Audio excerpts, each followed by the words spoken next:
আসসালামু আলাইকুম প্রিয় দর্শক, আজ আপনাদেরকে সুন্দর একটি বাগান বা জঙ্গল দেখাবো। এই জঙ্গলে অনেক কিছু রয়েছে, না টেনে পুরো ভিডিওটি ধৈর্য সহকারে দেখতে থাকুন।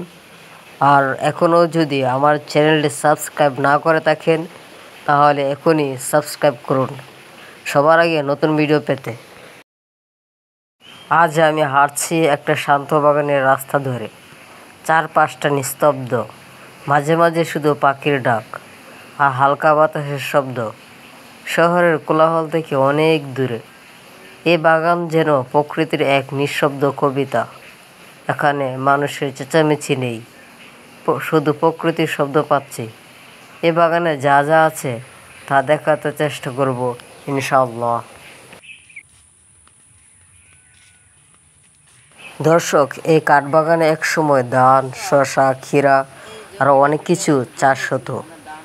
এখানে এই কাঠ গাছ রোপণ করার একটাই কারণ, সেটি হলো জমির মালিকের আগের যে বাড়িটি ছিল কিছুটা কাছাকাছি আর এখন অনেক দূরে। আর দূরে বাড়ি ছিল বলেই তারা কাঠ গাছ রোপণ করার সিদ্ধান্ত নেয়। প্রিয় দর্শক, এটা আমার প্রথম ব্লগ, জানি না কীভাবে উপস্থাপন করব। আমি আরও সুন্দর করে কীভাবে ভিডিও তৈরি করতে পারি একটু কষ্ট করে হলেও কমেন্টে বলুন, আমি খুব উপকৃত হই। প্রিয় দর্শক, এখানে শুধু চাষবাস হতো না, খেলাধুলা হতো। প্রিয় দর্শক, এই কাঠবাগানে রয়েছে একটি ওষুধি গাছ। সেই ওষুধি গাছটিকে আপনাদেরকে দেখাবো ভালোভাবেই, কিন্তু আপনারা দেখলে হয়তো চমকে যাবেন, কারণ কদম গাছের সাথে ওষুধি গাছ কিন্তু বড় হয়েছে। ভালোভাবে খেয়াল করুন, কদম গাছের সাথে আর অর্জুন গাছ, ওষুধি গাছ। গাছটি কিন্তু আসলে কি বলবো দর্শক, দুই গাছ একসাথে। হ্যাঁ, গুড়াটি দেখো, এদিকে দিকে এদিকে এদিক দিয়ে থাকছি। সে দর্শক দেখুন, দুই গাছ একসাথে। আপনারা কি বলবেন? অবশ্যই আপনাদের কাছে কেমন লাগতেছে বিষয়টা দেখুন। আপনারা কি বলবেন আমি জানি না, তো অবশ্যই কমেন্টে জানিয়ে বলবেন, কমেন্টে জানাবেন আমাদেরকে। দেখুন কি অবস্থা, কদম গাছ আর অর্জুন গাছ একসাথে। প্রিয় দর্শক, এই জঙ্গলে নতুন একটি ফল গাছ পেয়েছি। এই ফল গাছ আমার প্রথম দেখা, হয়তো আপনার জীবনে এমন ফল গাছ দেখেননি। এই ফলটি কিছুটা জামের মতো, কিন্তু এই ফল গাছের নাম কি আমি জানি না। যদি আপনারা জেনে থাকেন অবশ্যই কমেন্ট করে জানান। আল্লাহর সৃষ্টির তুলনা হয় না। দর্শক, এই ফল যেদিন পুরোপুরি পেকে যাবে সেদিন আর একটি ভিডিওতে দেখাবো। ভিডিওটি দেখতে চ্যানেলটি সাবস্ক্রাইব করুন সবার আগে নতুন ভিডিও পেতে। গাছের ফলটি কি আপনি চিনে থাকেন, যদি বা না চিনে থাকেন কমেন্টে বলবেন প্রিয় দর্শক, কারণ আমি চিনি না এটা কি ফল আর খাওয়া যাবে কিনা যদি আপনারা জেনে থাকেন।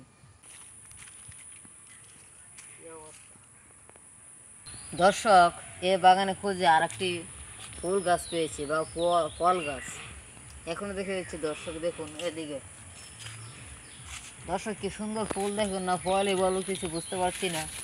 এটা আসলে ফুল গাছে, দেখুন কি সুন্দর ফল ধরেছে। এই বাগানের মধ্যে আমরা খুঁজে পেয়েছি, জানি না খাওয়া যাবে কিনা। অবশ্যই আপনি জেনে থাকেন অবশ্যই কমেন্টে জানাবেন। এটা আসলে বুঝতে পারছি না, আল্লাহর যে এই সৃষ্টির তুলনা হয় না দর্শক। কত সুন্দর দেখছেন ফলটি, কত সুন্দর। এই যে জঙ্গলের মধ্যে যে এরকম কেউ কিন্তু লাগায়নি দর্শক, আল্লাহর কি সৃষ্টির তুলনা হয় না। ঝুম করে আর একটি ফল গাছ পেয়েছি বা ফুল গাছ। ফল অবশ্যই ধরে, কিন্তু বেশিরভাগ ফুলে দেখাচ্ছে। দেখুন এদিকে, আল্লাহর এই দুনিয়ায় কোনো গাছের অভাব নেই দর্শক। কি সুন্দর সুন্দর ফুল দেখুন। আমি যে একটা জিনিস বুঝতে পারছি না, এসব মানে আসে কোথা থেকে, জিনিসটি কোথা থেকে আসে এই গাছ। আমার মনে হয় যে পাখিরা কিন্তু এই গাছগুলো ছাড়ায়, এই গাছের ফল খেয়ে অন্য জায়গায় গিয়ে দর্শক এই বীজটা কিন্তু ফেলে দিয়ে বলেই গাছ নতুন করে আবার জন্মায়। এভাবে পুরো দুনিয়াটা কিন্তু গাছ ভরে গেছে। প্রিয় দর্শক, এই জঙ্গলে বিভিন্ন রকম কিছু দেখাতে চেষ্টা করেছি। এই ব্লগটি ছিল আমার জীবনের প্রথম ব্লগ। যদি ভুল হয় তাহলে ভুল ধরে দেওয়ার আপনারা দায়িত্ব, কারণ আমি নতুন। আরও কীভাবে উন্নত করা যায় আপনারা আমাকে বলুন এবং সাপোর্ট করুন, আমি চেষ্টা করব ইনশাআল্লাহ।